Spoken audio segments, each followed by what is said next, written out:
I'm here outside the keynote speech, watching stragglers come in late, looking for people wearing masks.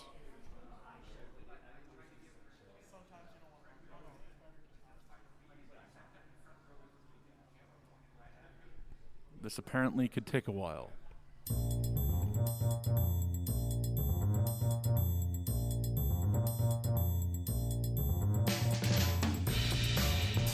I'll be very interested to see what happens in the following, how many people are going to be out, and just the state of American cybersecurity for the week after DEF CON is going to be pretty depressed.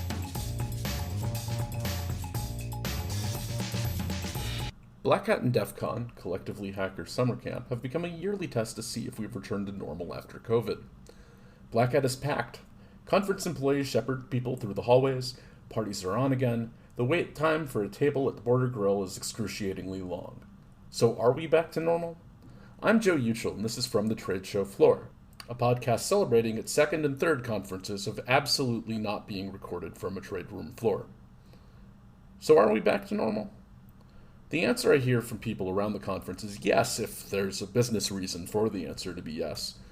The answer I hear from people who stayed home, many of whom only made that decision in the last 2 months or so, is no. There's a divide between businesses and individuals. So for me, as I've watched what happened at RSA, and watched really closely, I don't think anyone is being deliberately a bad actor. Human beings are who human beings are, but it feels like any gathering of more than 50 or 75 people, especially over the last 6 weeks, has become a huge super spreader event. Martin Fisher is the CISO of an Atlanta area hospital who decided not to attend summer camp with concerns about COVID. RSA was a turning point for a lot of people in staying home. As soon as RSA came to a close, high-profile InfoSec personalities began posting photos of positive test results to Twitter and LinkedIn. If RSA was meant to be a proof of concept that conferences were safe, it failed. Fisher again. I work in healthcare. I get the daily numbers as to what our census of COVID-positive patients are. I maybe am oversensitized to it because for the entire pandemic, I've been a CISO in a large hospital system. But as I look at it, for me, what I would probably professionally get out of the conference versus the risk, it didn't balance out.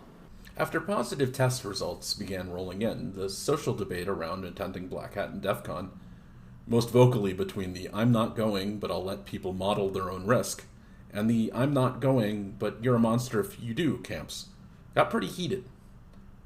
Todd Beardsley, Director of Research at Rapid7, is a sort-out-your-own-threat model type of person. He stayed home. If I had a week that I could keep clear for following DEF CON, totally do it. At this point, I would totally do it, right? I'll do the mask, and I'm vaccinated, and I assume most of the people I know are vaccinated and will be mask happy and all that. But I can't gamble the following week.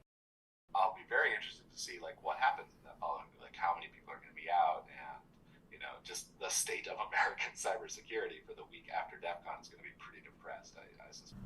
Almost everyone I've spoken to who isn't in Las Vegas regrets not being able to attend. This is often the only chance to see people from around the community in person. That's the appeal for a lot of people who attended this year. At least one person planned their wedding around it. And that's definitely part of the appeal for Bob Pruse, co-founder and CEO of Revelstoke. Well, there's so much, in the industry as a whole, there's so much pent-up demand to see each other and talk to each other in person. And I would say that exists for our company as well, and for us individually. But he also acknowledged there were business realities to not being able to attend. And our solution's not cheap. This is an enterprise piece of software, and it's very powerful, and it does what it's supposed to do. But at the end of the day, it's still just a people business. People buy from people they like and trust, and part of that is seeing them in person, not over Zoom all the time. And later, one aspect of these shows that I think that as a CEO and co-founder is, I talk a lot to potential investors, and we're going to need another round of funding. We want another round of funding, and so not being here would be I mean, it wouldn't be catastrophic, but it certainly doesn't inspire a lot of confidence in your next round of investors. Cruz said Revelstoke had 2 events planned for Black Hat, and both were full to capacity. That isn't to say that the people who are here unwillingly. There are a lot of smiles around the conference. Tons and tons of completely visible smiles. I am standing at a sign that says masks strongly recommended, looking for people who are wearing masks.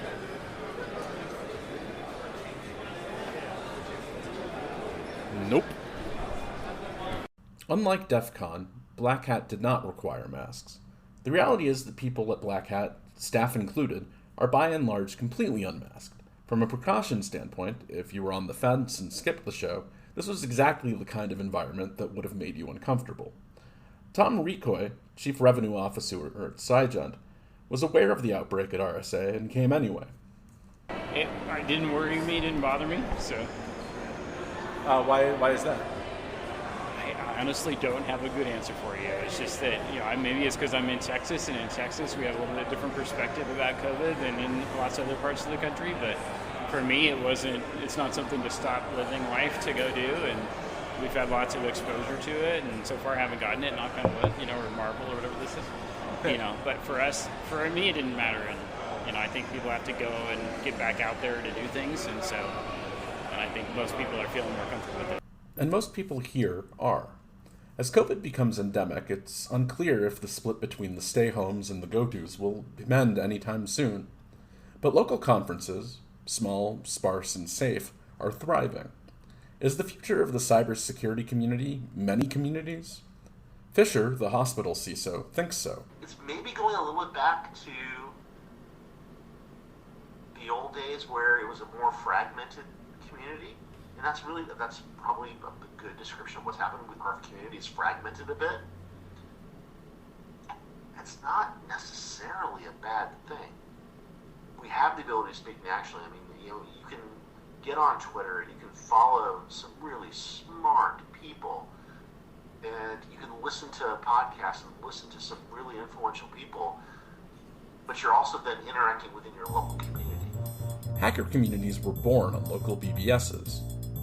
Maybe it's local that they return.